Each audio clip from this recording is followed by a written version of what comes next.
유튜브 시청자 여러분 안녕하세요. 혼자 다 아는 남자 혼다입니다. 이제 드디어 쿠빌라이 시대의 남송 원정 마지막 이야기까지 왔습니다.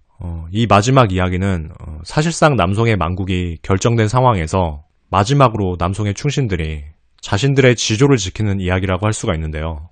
원나라의 군대가 양양성과 번성을 공략하고 이후에 한수를 따라서 장강으로 진출하고 또 장강에서 남송의 중앙군을 격파한 뒤에 강남 지방을 파죽지세로 정복하는 이런 과정까지 살펴봤고, 지난 시간에는 남송의 수도인 이만이 결국 항복하는 장면까지 살펴봤습니다. 이런 상황이 오기까지 역사의 기록은 송말 삼걸, 그러니까 남송의 새 충신의 이야기들을 굉장히 촘촘하게 묘사를 하고 있습니다.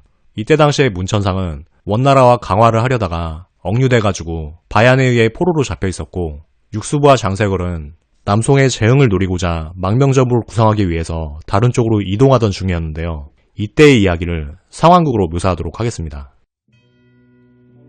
남송의 황제가 몽골 측의 국가 대원에 항복하고 쿠빌라이에게 인사하기 위해 상도로 향하던 시점, 남송의 충신 장세걸과 육수부는 남송의 황족들을 모시고 또다시 저항할 거점을 찾아 남으로 향하고 있었다.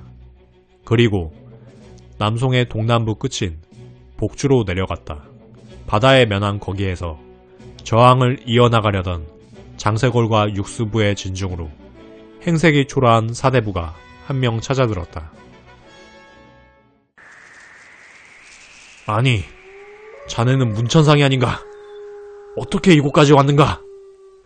그렇네, 육선생. 얼굴이 많이 야해였구려. 문승상, 이 장세걸이 인사를 드립니다. 문승상께서는 몽골군에 잡혀가시지 않았습니까?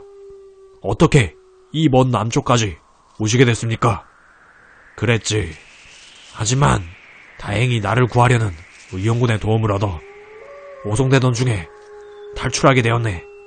우국지사들로부터 그대들이 이곳에서 남송의 재흥을 도모하고 있다는 소식을 듣고 단숨에 찾아오게 됐네. 정말 잘 오셨습니다. 이 육수부와 장장군이 모시는 황족 중 도종 황제의 맏 아드님을 황제로 매시고 다시 남아할 몽골군에 방비하고 있습니다. 이 문천상은 어떤 분을 전자로 모신들 우리 남송을 재흥시킬 수만 있다면 좋다는 생각을 가지고 있네. 이제부터 나도 그대들에게 조력하겠네. 그대들은 아수라장의 이만에서도 황실 종친을 안전하게 이곳으로 모셔왔어. 그러니 거기에 보답하는 차원에서 다음 전투에서는 이 내가 몽골군을 막아낼 터이니 혹여나 패색이 짙어진다면 그대들이 다시 남송의 황족들을 모시고 서남 쪽으로 내려가 섬에서 항전하도록 하게. 장세걸과 육수부는 말없이 고개를 끄덕였다. 남송의 수도 이만이 함락된 지 2년째 되는 1278년, 몽골군은 남송의 새 충신이 버티고 있는 복주를 공격하였다. 그리고 문천상은 그 전투에서 운명의 장난처럼 다시 원나라 군대에 생포되었다. 다행히 장세걸과 육수부는 황족들을 모시고 바닷길을 통해 서남쪽으로 전력을 다하여 도망했다. 하지만 생포한 문천상을 데리고 남송군을 추격하는 몽골 수군의 추격도 만만치 않았다. 그리고 거센 추격을 받던 중 남송의 황제 단종이 도망 중에 9세의 나이로 숨을 거두었다. 남송의 저항군은 간신히 몽골군의 추격을 따돌리고 오늘날의 홍콩 부근에 있는 섬에 간신히 자리를 잡고 다시 7살에 불과한 황제를 옹립하였다. 그가 바로 남송의 마지막 황제인 소제이다.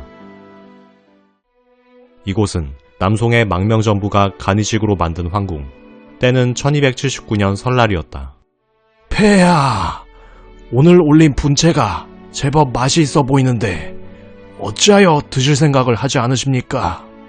분채, 세숫대야 요리라고 하는 것으로서 홍콩에서 오늘날까지 새해 음식으로 먹는 요리이다. 이 무렵 남송이 홍콩 인근으로 쫓겨왔을 때 양푼에 온갖 다양한 요리를 쌓아 황제에게 내놓은 데서 유래된 것이다. 근데 비록 나이는 어리나 이 음식이 대신들의 눈물과 백성의 고열로 이루어졌다는 것은 잘 알고 있어. 그러니 모두 이리 와서 음식을 하나씩 가져가도록 하시오. 그러면 짐도 한 입 먹도록 하겠소.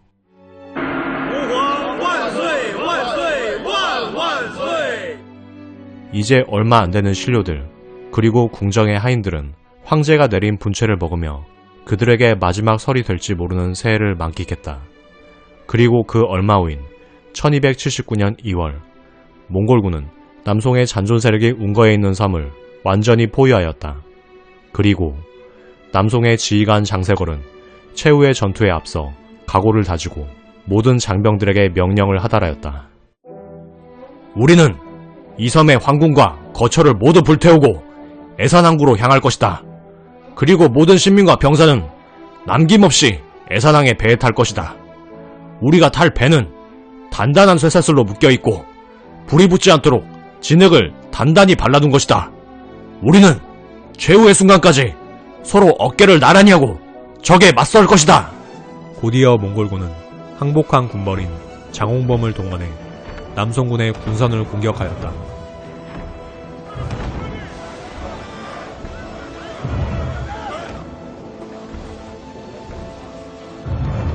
남송군은 한동안 잘 버텼으나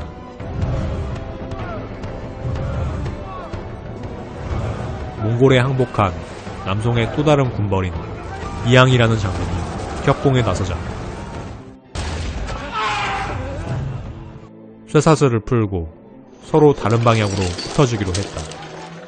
장세걸 장군, 이제 도저히 더는 버틸 수 없구려. 저는 이제 먼 바다로 나가 황제 폐하 그리고 중신들과 더불어 바다에 몸을 던지겠습니다. 장장군께서는 남은 황족분들을 이끌고 다시 서쪽으로 나아가도록 하시오. 알겠소. 육승상, 그동안 너무 수고가 많으셨소. 저 세상에서 봅시다. 이윽고 배를 열심히 저어 먼 바다로 나아간 육수부는 황제의 소재에게 신하로서의 마지막 예를 올렸다. 그리고는 7살에 불과한 황제를 안고 바다에 몸을 던졌다. 폐하, 신의 불충을, 신의 용렬함을 용서하시옵소서.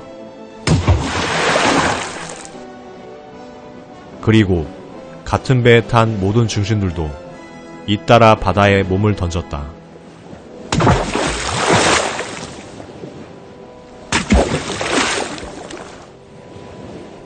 서쪽으로 나아간 장세걸은 야음을 틈타 포위망을 돌파했다.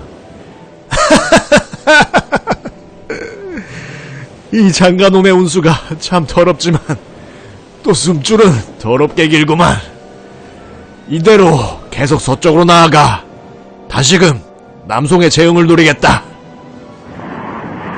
하지만 장세걸의 배는 머지않아 태풍에 휘말려 전복되었다. 그리고 장세걸을 포함한 군의 대부분이 익사하고 말았다. 이로써 남송의 모든 종친과 신하들이 사실상 절멸되었다.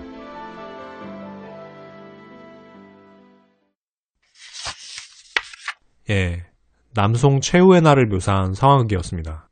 문천상, 장세걸, 육수부 이 세 사람은 끈질김 그 이상의 의지로 남송의 재흥을 위해서 끊임없이 노력을 하게 되는데요.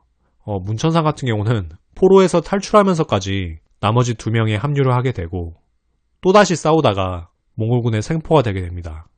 그리고 장세걸과 육수부는 몽골군을 피해서 도망가는 도중에 황제를 잃었음에도 다시 새로운 황제로 옹립하고 계속해서 오늘날의 홍콩 근방에서 섬에서 저항을 이어가게 됩니다.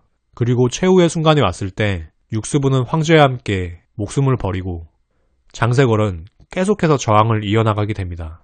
우리 역사에서도 일제시대 때 독립지사들이 각자의 생각을 가지고 각자의 의지에 맞는 새로운 선택을 하게 되잖아요.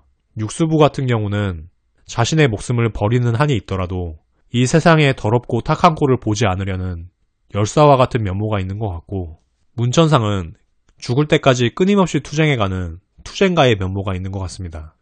이제 살아남은 거는 문천상 한 명인데 문천상은 곧 그를 회유하려는 쿠빌라이와 마주하게 됩니다. 문천상과 쿠빌라이의 대담, 그리고 문천상이 남긴 시가에 대해서는 다음 방송에서 묘사를 해드리도록 하겠습니다. 사실 이 대목까지 이 방송에 넣으려고 했는데요. 그렇게 되면 업로드가 너무 지연될 것 같아서 다음 시간에 이어드리도록 하겠습니다. 이 다음 시간은 제가 작업을 완료하는 대로 바로 올려드리도록 하겠습니다. 평소보다 조금 짧은 방송에 실망하셨을 수도 있지만 부족한 제 작업 역량에 대해서 너른 양해 부탁드리고요. 그래도 이번 편이 흥미롭거나 재밌으셨다면 구독과 좋아요 부탁드립니다.